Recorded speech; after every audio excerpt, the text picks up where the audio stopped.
Yang menjadi sorotan di Kompas Siang pada hari ini, Saudara, mantan Gubernur Jawa Barat Ridwan Kamil memamerkan chat pamitan menuju Jakarta yang belakangan beredar di media sosial.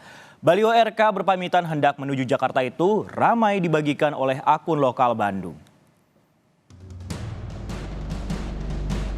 Baliho mantan Gubernur Jawa Barat Ridwan Kamil berpamitan menuju Jakarta ramai di media sosial.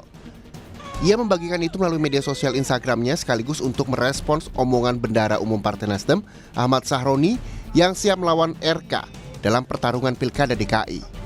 Sebelumnya, Ketua Tim Pemenangan Prabowo Gibran Jawa Barat itu juga pernah menyampaikan bahwa dia mendapat surat penugasan dari Partai Golkar untuk maju di Pilkada DKI Jakarta atau Pilkada Jawa Barat. Ridwan Kamil memang telah menjadi kader Golkar usai purna tugas sebagai Gubernur Jawa Barat. Kini setelah Prabowo Gibran unggul dihitung suara KPU Pilpres 2024, RK juga mengaku mendapat tawaran sebagai menteri. Menanggapi hal ini, Bendahara Umum Partai Nasdem Ahmad Sahroni mengatakan ada kemungkinan RK mau maju di Pilkada Jakarta tahun ini. Sahroni yang asli Tanjung Priok disebut juga akan maju dalam perebutan kursi DKI 1. Sambil bercanda, Sahroni menjawab bila lawannya Ridwan Kamil terhitung mudah baginya. Ridwan Kamil kan bilang mau OTW Jakarta. Nah, saya udah di Jakarta.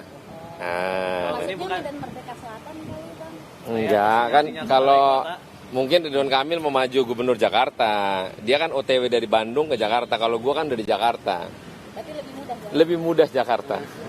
Berarti sinyal maju nih, Bang. Antara maju dan tidak, sama kayak Ridwan Kamil. Kalau Ridwan Kamil kan baru mau maju Jakarta. Kalau gue kan udah di Jakarta, jadi gue anytime gampang gitu. Kalau Ridwan Kamil doang mah gampang lah lawannya, terlalu mudah. Selain dua sosok itu, ada pula nama-nama yang disebut berpeluang maju di Pilkada DKI seperti Mardhani Alisera dari PKS, Menteri Sosial Tri Risma hari ini dari PD Perjuangan, dan beberapa nama lain.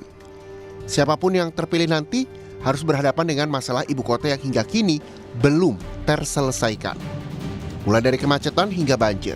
Juga tantangan bila Jakarta tak lagi menjadi ibu kota dan berubah status menjadi daerah khusus Jakarta usai pusat pemerintahan dipindahkan ke Ibu Kota Nusantara atau IKN di Kalimantan Timur.